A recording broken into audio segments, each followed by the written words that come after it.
नमस्कार। मार्केट संवाद में आपका स्वागत है। आप जो देख रहे हैं साक्षात देवी को, ये 98 साल की हैं और साक्षात माँ स्वरूप हैं, देवी माँ के स्वरूप हैं।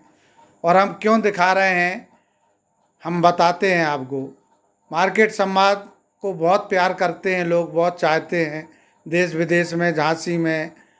तो हमारी जो माता जी सामने बैठी हैं, ये चैनल की सब्सक्राइबर हैं और हमारे चैनल को बहुत प्यार करती हैं और रोज़ जब तक देख ना लें तब तक सोती नहीं हैं। ये हमारे लिए बड़े भाग्य की बात है कि देवी स्वरूप माँ हमारे चैनल को इतना प्यार करती हैं, हमें इतना प्यार देती हैं और कमेंट भी करती हैं, अपने बच्चे से कमेंट भी कराती हैं। तो हमारे लिए बड़े भाग्य की बात है। हम अब चर्चा करते हैं कौन है, क्या है।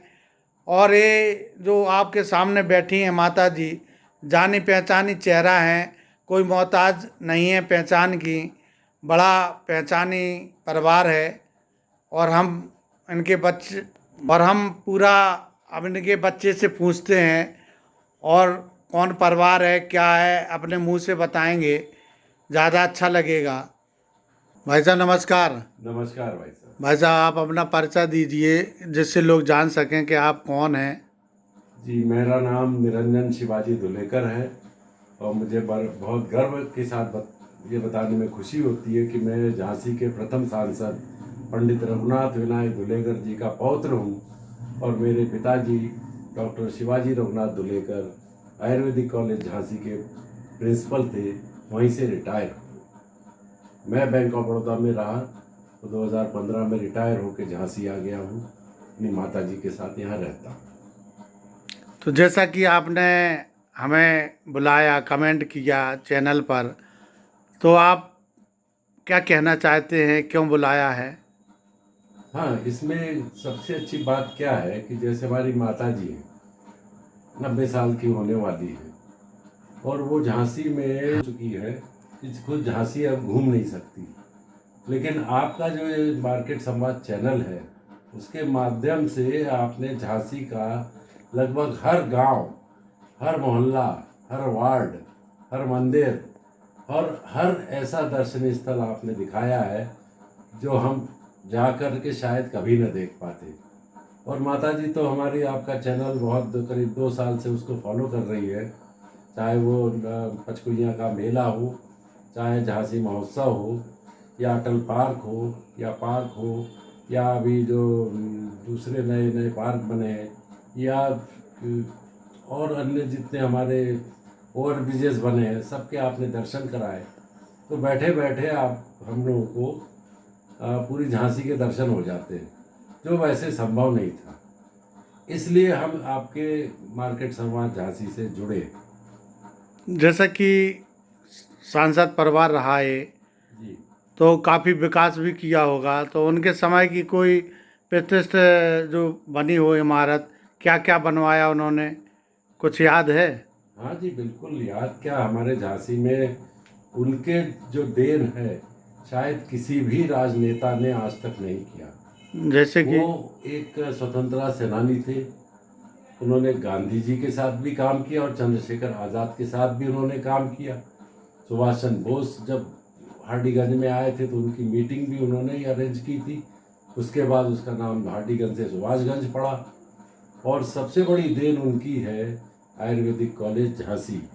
ग्रैंडफादर हमारे आयुर्वेदिक के प्रकांड पंडित थे, उन्हें बड़ा भरोसा था। और आपको ये बताने में मुझे बड़ा गर्व है कि उनकी जब मृत्यु हुई तब तक उन्होंने एक भी गोली दवा नहीं खाई थी। पूरा योग और आयुर्वेद के भरोसे वो रहे। एक दिन भी मैंने उनको बुखार में नहीं देखा, न छींक देखी, न खांसी देखी। तो ऐसे उन्होंने आयुर्वेदिक कॉलेज का संस्थापक उनको माना जाता है। शिव भक्त थे, परम शिव भक्त। तो जो जीआईसी के सामने सिद्धेश्वर मंदिर है, ये हमारे कक्का, जिन्हें हम प्यार से कक्का बोलते थे, उन्होंने बनाया। और बना कैसे? पूरा जनता से चंदा लेकर के। आयुर्वेदिक कॉलेज भी चंदा से बना, उसके सामने आयुर्वेदिक केंद्रीय रिसर्च डिपार्टमेंट है, वो भी चंदे से बना और गवर्नमेंट को दे दिया। उसी तरह से लोकमान्य तिलक कन्या इंटर कॉलेज जो यहाँ पे लड़कियों की शिक्षा पे उनको बड़ा जोर होता था कि लड़कियां शिक्षित होंगी। ये हम बता रहे हैं 1930 की बात, एक सदी होने का उतने पुराने। इसके संस्थापक भी पंडित रघुनाथ विनायक दुलेकर यानी मेरे पितामह।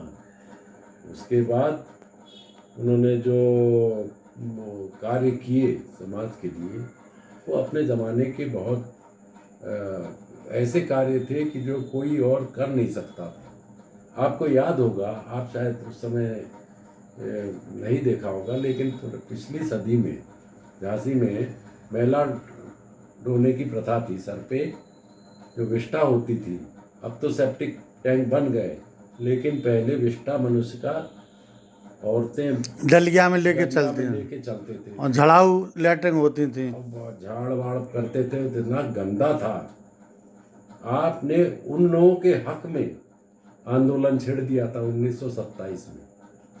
ऐसे लोग जिनको उस समय छुआछूत की प्रथा चरम पे थी, लेकिन वो लोग कभी मानते नहीं थे इसके लिए।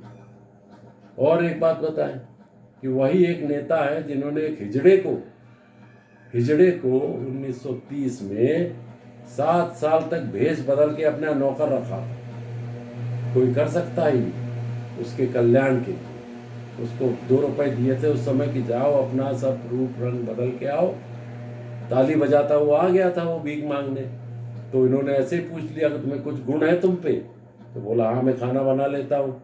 बोले ये लो 1 रुपया, ये सब अपना ड्रेस वेस चेंज करके आओ। 2 धोती 2 बनियान 2 कुर्ता लेके उसको रख लिया 7 साल के लिए। कोई हिजड़े को रखता है? आज भी कोई हिजड़े को घर में नहीं आने देता। ये थे कक्का, इतने ज़बरदस्त। उसके बाद क्या हुआ, गांधी के साथ वो स्वतंत्रता संग्राम में थे, तो उन्होंने LLB किया, MA किया और कॉन्स्टिट्यूएंट असेंबली के वो सदस्य थे। कॉन्स्टिट्यूएंट असेंबली में 200-300 वकील थे जिन्होंने अंबेडकर जी के नेतृत्व में संविधान लिखा। उसकी कोर कमेटी में भी हमारे ग्रैंडफादर थे।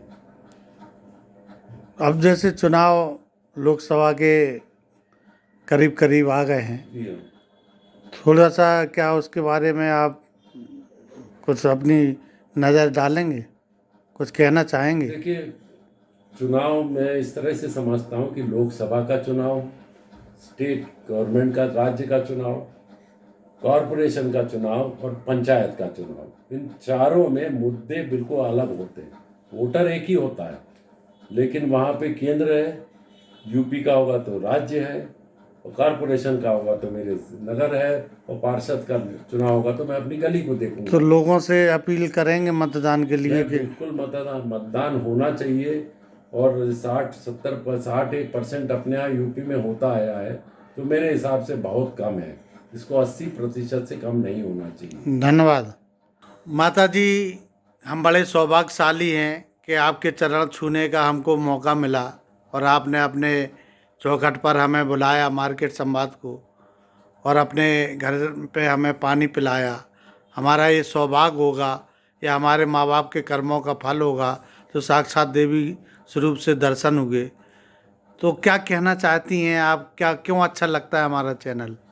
अब इसीलिए अच्छा लगता है कि बहुत सारी चीज़ें जो हम घर बैठे, या मैं ही नहीं, मेरी जैसे अनेक जो है सीनियर सिटीजन से वो नहीं निकल पाते बाहर। बड़े बड़े फंक्शंस हो जाते हैं, जो है वो नेता आते हैं, ये आते हैं, सभाएं होती है, भाषण होते हैं, तो वो हम आपके इस चैनल की वजह से, मार्केट संवाद की वजह से, जो है आपकी कमेंट्री और आप जो दिखाते हैं वो सब बहुत बढ़िया होता है। और हमें यहाँ बैठे बैठे पूरे झांसी का हालचाल पता लगता है। इसलिए मैं मार्केट संवाद का और आपका अनिल जी, मैं बहुत बहुत धन्यवाद देती हूँ। जैसा कि हमने सुना कि आप इतिहास से PhD होल्डर हैं, हाँ। तो इस बारे में क्या कहना चाहती हैं, क्या है इसका मामला? इसका जो मामला है, राजा छत्रसाल ने पन्ना राज्य की स्थापना की थी, तो उस समय जो उनके मराठों के साथ संबंध थे, तो मैं भी मराठी थी, और यहाँ भी मतलब इतिहास जो है वो मैं ये बताना चाहती कि पन्ना के राजाओं का मराठों के साथ आगे चलकर कैसे संबंध रहे, इसके ऊपर मैंने प्रबंध लिखा है। और वो काफ़ी साल हो गए उसको, 1983 में मुझे डॉक्टरेट मिली थी, और वो उसके लिए मैंने बहुत काम किया था। जैसे आपने इतिहास में PhD की, तो कुछ संक्षिप्त शब्दों में, कम शब्दों में कोई इतिहास की जानकारी लोगों तक पहुंचाएं तो ज़्यादा अच्छा लगेगा, कुछ अगर ऐसा हो। अभी तो वैसा मेरे को समझ में आया नहीं है, न कोई मतलब ऐसा प्रस्ताव भी नहीं आया। अब धीरे धीरे ऐसा है कि इसमें बहुत काम करने वाले मेरे बाद भी आ गए हैं, लेकिन ये कोई ऐसी मालिका हो, कुछ हो, उसमें ऐसा कभी लिखने का प्रस्ताव आया नहीं। आता तो करती, लेकिन अब ज़रा उम्र 90 के करीब है, तो फिर भी मैं पढ़ लेती हूँ, जान जाती। जैसे अभी बीच में पता चला था कि आप 90-98 साल की हैं। 98 की नहीं, अच्छा 90, 89 की। हो चुके अच्छा हैं, 89, 90 में। 90 चल रहा है। अच्छा 90 चल रहा है। हम्म, जैसे नहीं, किसी ने बताया था, अभी बाहर खड़ा था मैं, कि आप उनका घर देख रहे हैं जो माता जी 98 साल की हो गई हैं, तो अंदाज से बता दिया होगा। तो अब एक्चुअली आप 90 साल की हो रही हैं, तो बहुत उम्र होती है। भगवान आपको ऐसे ही उम्र देता रहे और हमारे सामने पेड़ की तरह आप छाएं देती रहें और बैठी रहें चौखट पर, जिससे हम बच्चों को आशीर्वाद मिलता रहे। ऐसी हम परमात्मा से कामना करते हैं। यहाँ हमारा बहुत बहुत आशीर्वाद है, और आपका चैनल और भी इसमें नए नए पंख लगते जाए, नई नई चीज़ें सुनने को मिले, देखने को मिले, और आपको हम बहुत बहुत हमारी आशीर्वाद है, शुभेच्छाएं है। धन्यवाद माता जी, चरण स्पर्श।